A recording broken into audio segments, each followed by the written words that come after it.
Hello everyone. तो आज हम लोग यूक्लिड की ज्यामिति का परिचय वर्ग 9 के अध्याय 5 को समझने वाले हैं।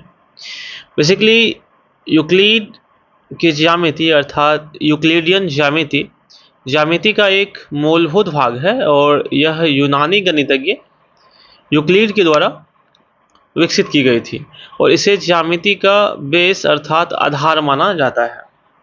यूक्लिड ने अपनी पुस्तक जो कि था एलिमेंटस, इसमें ज्यामिति के बारे में कई सारे सिद्धांत और अभिधारणाएं दी थी जिन्हें आज भी हम लोग गणित में उपयोग करते हैं।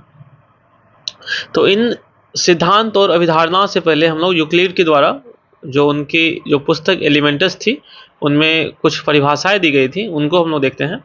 सर्वप्रथम हम लोग देखते हैं बिंदु के बारे में। तो बिंदु जो है यह एक निश्चित स्थान को दर्शाता है जिसका कोई आयाम नहीं होता है।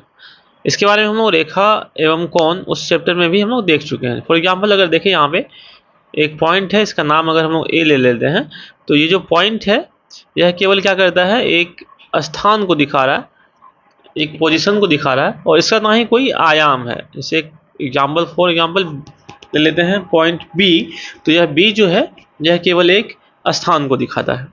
नेक्स्ट अगर हम लोग देखें यहाँ पे जो एक रेखा है, ऑलराइट, एक रेखा जो है यह सीधी पतली आकृति होती है जो दोनों ओर अनंत तक होती है या फैली होती है। फॉर एग्जांपल यहाँ अगर देखें हम रेखा ए और बी ले लेते हैं तो ये रेखा ए और बी जो है यह क्या है, दोनों ओर जो है यह अनंत तक क्या है, फैली हुई है।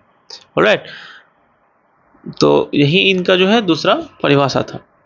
नेक्स्ट अगर हम लोग देखें यहाँ पे जो रेखाखंड के बारे में, तो रेखाखंड जो है वह रेखा का ही एक भाग होता है जो दो बिंदुओं के बीच में सीमित होता है। फॉर एग्जांपल यहाँ अगर हम लोग ले लें P और Q, तो ये क्या हो जाएंगे, जो रेखाखंड हो जाएंगे जो दो बिंदु P और Q के बीच में क्या है, सीमित है। नेक्स्ट हम लोग देखते हैं जो कुछ परिभाषाएं हैं जैसे कि कोण के बारे में।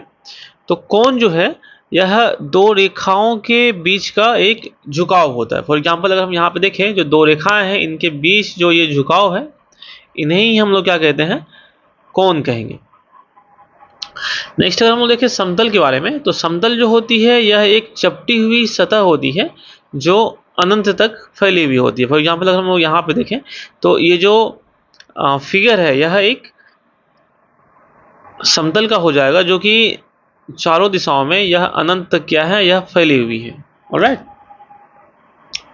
नेक्स्ट हम लोग अब देखते हैं जो यूक्लिड की ज्यामिति में जो दो चीजें थी, दो मूलभूत अवधारणाएं थी जो कि अभिग्रहित और अभिधारणाएं थी, इनके बारे में हम लोग समझते हैं।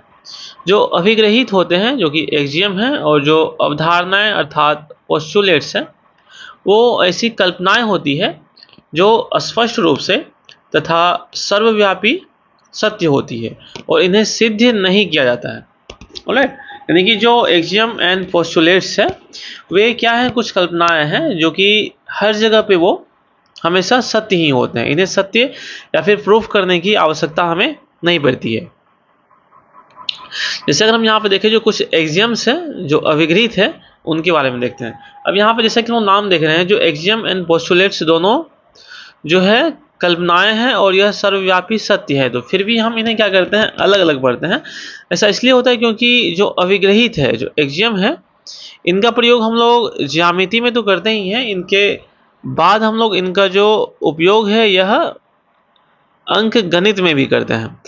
लेकिन जो अवधारणाएं हैं इनका मेनली प्रयोग जो होता है वह कहाँ होता है, या इनका प्रयोग केवल जो ज्यामिति होता है हम लोग उन्हीं में करते हैं। तो इसके बारे में हम लोग एक एक करके समझेंगे आगे। तो जो अभिग्रहित है उनमें अगर हम देखें यहाँ पे जो पहला अभिग्रहित है, तो वे वस्तुएं जो एक ही वस्तु के बराबर होती है वह एक दूसरे के बराबर होती है। फॉर एग्जांपल ले लेते हैं, अगर इसको वस्तु ए मान लेते हैं, इसको वस्तु बी मान लेते हैं और इसको वस्तु हम लोग सी मान लेते हैं। अगर यहाँ देखिए अगर बोला जाए जो ए जो है वस्तु यह बराबर है सी के और फिर वस्तु बी जो है यह भी बराबर है सी के। ऑलराइट, यानी कि ए जो है यह इन दूसरे वस्तु सी के बराबर है और जो बी है यह भी इसी वस्तु सी के बराबर है।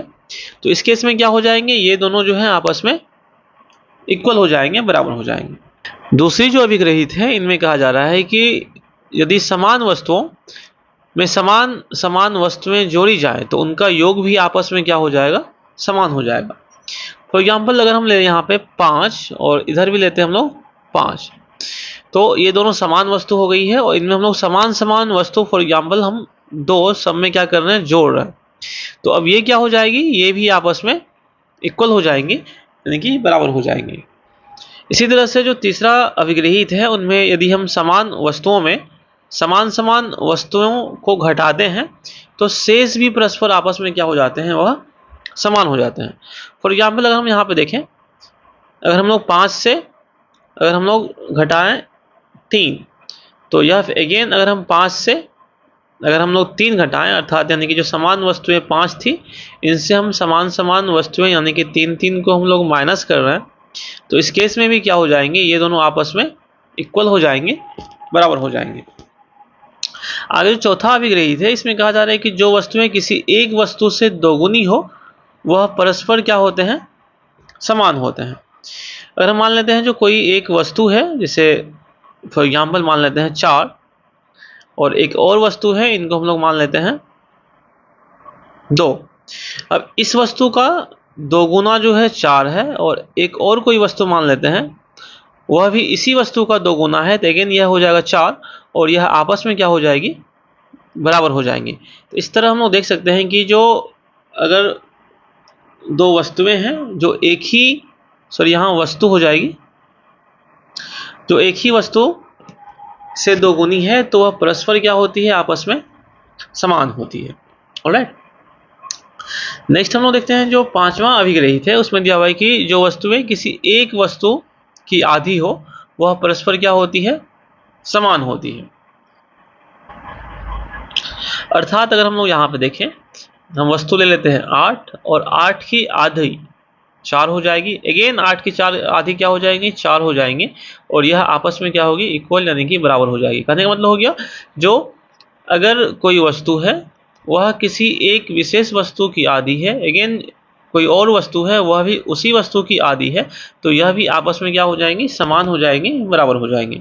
तो ये सभी चीज़ें जो हैं यह हमको देखने से ही स्पष्ट रूप से लग रहा है कि ये चीज़ें जो है सत्य है ही, और इन्हें प्रूफ करने की कोई आवश्यकता नहीं है, इसलिए इन्हें अभिग्रहित कहा गया है।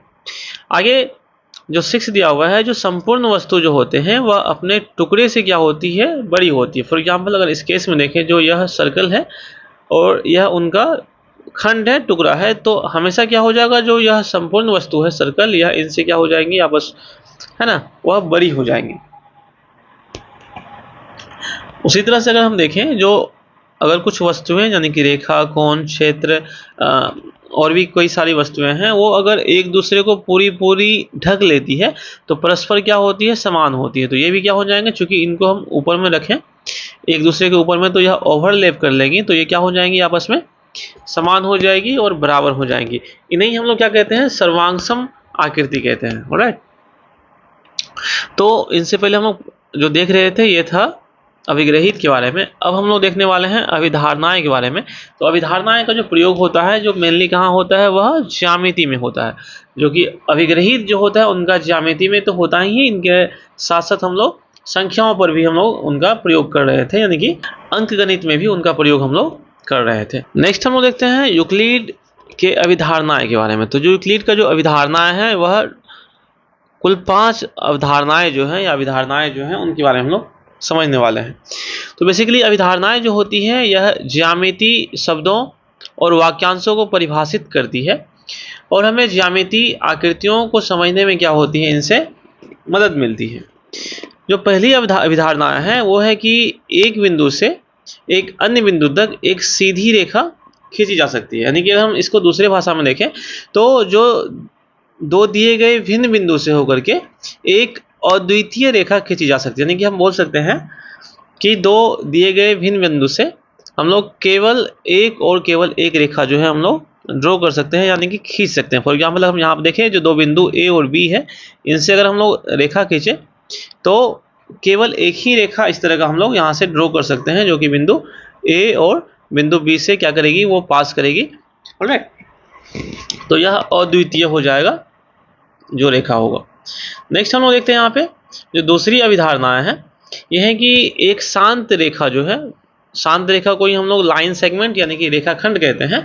इनको हम लोग अनिश्चित रूप से दोनों दिशाओं में बढ़ा सकते हैं। फॉर एग्जांपल अगर यहाँ देखें जो ए और बी जो है, यह एक रेखाखंड है। इस रेखाखंड को हम लोग क्या कर सकते हैं, जो दोनों दिशाओं में है ना अपरिमित रूप से, इस साइड में भी और लेफ्ट साइड में भी हम लोग अनिश्चित रूप से, अपरिमित रूप से हम लोग इन्हें बढ़ा सकते हैं। जो तीसरा अभिधारणा है, इनमें ये कहा जा रहा है कि किसी केंद्र और किसी त्रिज्या से हम लोग एक वृत्त खींच सकते हैं। फॉर एग्जाम्पल यहाँ हम लोग केंद्र O ले लेते हैं और त्रिज्या ले लेते हैं OA। तो हम क्या कर सकते हैं, इनसे OA त्रिज्या से इनका लंबाई जो भी है, फॉर एग्जाम्पल 2 सेंटीमीटर हम लोग मान लेते हैं। तो इनसे क्या कर सकते हैं, हम लोग आसानी से कोई भी हम एक वृत्त जो है वो ड्रॉ कर सकते हैं। इसी प्रकार से किसी भी त्रिज्या से, त्रिज्या की लंबाई चाहे कितना भी हो, हम उनसे जो है वृत्त खींच सकते हैं। जो फोर्थ जो अभिधारणाएं हैं, इनमें कहा गया है कि जो सभी समकोण जो होते हैं वह एक दूसरे के समान होते हैं, बराबर होते हैं। फॉर एग्जाम्पल अगर यहाँ पर देखें, जो वर्ग के जो सभी कोण होते हैं वह समकोण होते हैं और यह 90 डिग्री के होते हैं। तो इस प्रकार हम लोग देख सकते हैं कि जहाँ पे भी समकोण बनेगा वह सभी के सभी कितना होगा, 90 का ही होगा, अर्थात वो सभी के सभी क्या होंगे, समान ही होंगे। तो ये सब देखने से ही लग रहा है कि यह सुस्पष्ट है और सही ही है। नेक्स्ट जो एक समझने वाली है वह पांचवी अभिधारणाएं हैं। इनको हम लोग समझते हैं। जो यदि एक सीधी रेखा दो सीधी रेखाओं पर गिरकर अपने एक ही और दो अंतःकोण यानी कि इंटीरियर एंगल इस प्रकार बनाए कि इन दोनों कोणों का योग मिलकर दो समकोण से कम हो। कहना ये चाह रहा है कि जो एक रेखा है, फॉर एग्जांपल मान लेते हैं ए और बी, ये जो रेखा है ये क्या कर रही है, दो रेखाएं CD और EF। तो इन दो रेखा पे क्या कर रही है, गिरकर क्या कर रही है, जो इस प्रकार का कोण बना रही है कि इनके एक ही ओर की अगर हम लोग कोण देखें तो यह दो समकोण अर्थात 180 डिग्री से क्या होगा, कम होगा। तो क्या कहा जा रहा है, तो वह सीधी, तो वे दोनों सीधी रेखाएं अनिश्चित रूप से बढ़ाए जाने पर उसी ओर मिलती है जिस ओर यह योग दो समकोण से क्या होता है, कम होता है। तो अगर हम यहाँ देखें, जो ये जो दोनों कोण है, फॉर एग्जांपल कोण 1 और कोण 2, तो इन दोनों को अगर हम लोग जोड़ें तो यह क्या होगी, 180 डिग्री यानी कि दो समकोणों से कम होगी। तो अगर हम जो रेखाओं को बढ़ाएं अब, तो अगर हम इनको इस तरह से हम बढ़ाएं तो क्या होगी, जो यह रेखाएं जो है यह इसी ओर मिलेगी जिस ओर यह दो समकोण से क्या होगी, कम होगी। फॉर एग्जांपल यहाँ पे यह कट हो रही है, मिल रही है। तो इनका पांचवी अभिधारणाएं जो है इनमें यही कहा जा रहा था। इसको हम लोग फिर से समझते हैं। जो पांचवी अभिधारणाएं थी इनमें यह कहा जा रहा है कि अगर कोई एक रेखा किसी भी दो रेखा पर गिर करके इस प्रकार से कोण बनाती है कि इसके किसी एक ही ओर के जो दो अंतःकोण है, इंटीरियर एंगल है, उनका जो योग है वह दो समकोणों अर्थात जो है 180 डिग्री से कम होगा।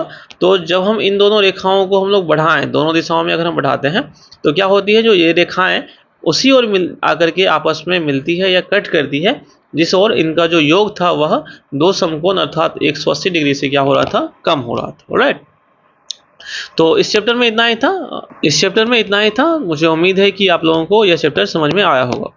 Alright, thank you for watching.